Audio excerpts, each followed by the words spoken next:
ইতিহাসের পাতা ঘাটতে গিয়ে নেইমারের ইতিহাস দেখলে আপনি আঁতকে উঠবেন। ফুটবল ইতিহাসে সেরা কামব্যাকের গল্পটি এই মহানায়কের নামেই লেখা আছে। শেষ 5 মিনিটে দুর্ধর্ষ 3 গোলে অবদান রেখে সে বুঝিয়ে দিয়েছিল ফুটবল তার পায়ের জাদু। সেদিন অবাক হয়েছিল মাঠে থাকা হাজার হাজার দর্শক, কোচ, এমনকি সতীর্থ লিওনেল মেসিও। সবাই অবাক হয়ে তাকিয়েছিলেন ব্রাজিলিয়ান এই সুপারস্টারের দিকে। কি হয়েছিল সেদিন? 5 মিনিটে নেইমার কি করেছিল? কেনই বা এই সময়টাকে বলা হয়ে থাকে ইতিহাসের সেরা কামব্যাক? চলুন বিস্তারিত দেখি। উয়েফা চ্যাম্পিয়ন্স লিগের রাউন্ড 16 কোয়ার্টার ফাইনালের লক্ষ্যে মাঠে নেমেছিল পিএসজি বনাম বার্সেলোনা। নেইমার, মেসি, সুয়ারেজের মতো ভাগা ভাগা তারকা থাকতেও প্রথম লেগে পিএসজি 4-0 ব্যবধানে হারিয়েছিল বার্সাকে। অর্থাৎ দ্বিতীয় লেগে বার্সাকে ম্যাচ জিতে করতে হবে 5টি গোল। সবাই হাল ছেড়ে দিয়েছিল। স্বাভাবিকভাবে এমন ব্যবধানে ম্যাচ জিতা সত্যি অসম্ভব, কিন্তু সেদিন ব্রাজিলের এক নায়ক বলেছিল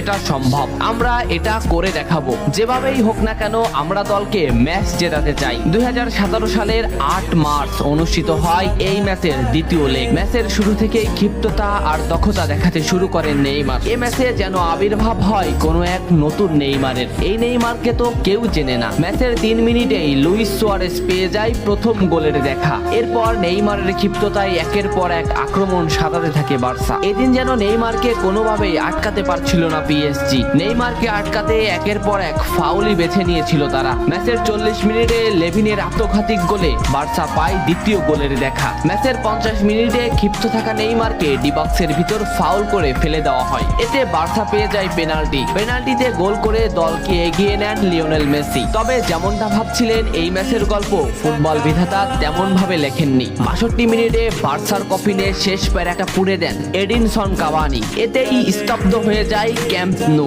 আশা ছেড়ে দেন বার্সা কোচ লুইস এনরিক। শুধু কি তাই, স্তব্ধ হয়ে যান লিওনেল মেসিও। তবে সেদিন একজন দমে যায়নি। নামটা কি কমেন্ট করে জানান। বার্সা গোল হজমের পর লিওনেল মেসি ম্যাচের সম্পূর্ণ দায়িত্ব দেন নেইমারের উপর। আবারও শুরু হলো খেলা। ডি বক্সের বাইরে নেইমারকে ফাউল করে ডি মারিয়া। এই পজিশনে 88 মিনিটে বার্সা একটা ফ্রি কিক পায়। তবে এই ফ্রি কিকের দায়িত্ব নেইমারের কাছে বুঝিয়ে দেন মেসি। শট করেন নেইমার এবং করেন অসাধারণ গোল। এই ফ্রি কিকটা বার্সার ইতিহাসের সেরা ফ্রি কিকের একটি হয়ে রয়েছে। এর 2 মিনিট পর সুয়ারেজকে আঘাত করে পেনাল্টি পায় বার্সা। পেনাল্টি নিতে আসেন নেইমার জুনিয়র। সেদিন বার্সা নেইমারের উপরই আস্থা খুঁজে পেয়েছিল। পেনাল্টিতে অসাধারণ গোল করেন নেইমার। এমন পরিস্থিতিতেও 5 গোল করে ম্যাচ সমতা এনেছে বার্সা। এর কিছু সময়ের পরে চলে আসে সেই মাহিন রক্ষণ। ম্যাচের এই মোমেন্টটা লক্ষ্য করুন। ডি বক্সের কিছুটা সামনে নেইমারের পায়ে বল। নেইমারকে আটকাতে গেল প্রতিপক্ষের একটি খেলোয়াড়, কিন্তু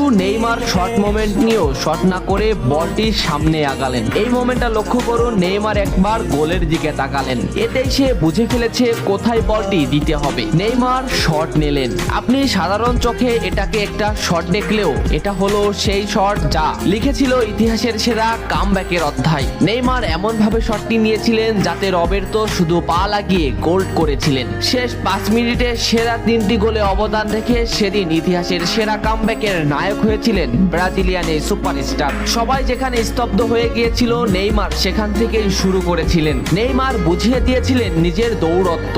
ইতিহাসের সেরা কামব্যাকটা বার্সা নেইমারকেই উৎসর্গ করেছিল। এ ম্যাচে নেইমারের পারফরমেন্স ছিল আকাশচুম্বী। মাঠে থাকা দর্শকরা শুধু নেইমারের দিকেই তাকিয়েছিলেন। নেইমার এমনই, যখন জ্বলে ওঠে তখন সব পুড়িয়ে দেয়, সব তছনছ করে ফেলে। ইতিহাসের সেরা কামব্যাকের নায়ক সেদিন পিএসজি কে হারিয়ে বার্সার সমর্থকদের মুখে হাসি ফুটিয়েছিলেন। বার্সা ফ্যানরা কি এদিনের কথা ভুলে গেছে? নেইমারকে ভোলা যায় না। নেইমারের এই অবদানের কথা ভুলতে হলে ফুটবলকেই ভুলতে হবে। ফুটবল আর নেইমার এমনই, এরা আপনাকে কাঁদাবে, হাসাবে, আবার কখনো কখনো অসম্ভবকে সম্ভব করে দিবে। নেইমার সেদিন অসম্ভবকেই সম্ভব করেছিলেন। ভিডিওটা কেমন লেগেছে অবশ্যই জানাবেন। এত সময় সাথে থাকার জন্য ধন্যবাদ। নেক্সট ভিডিও আসছে খুব তাড়াতাড়ি।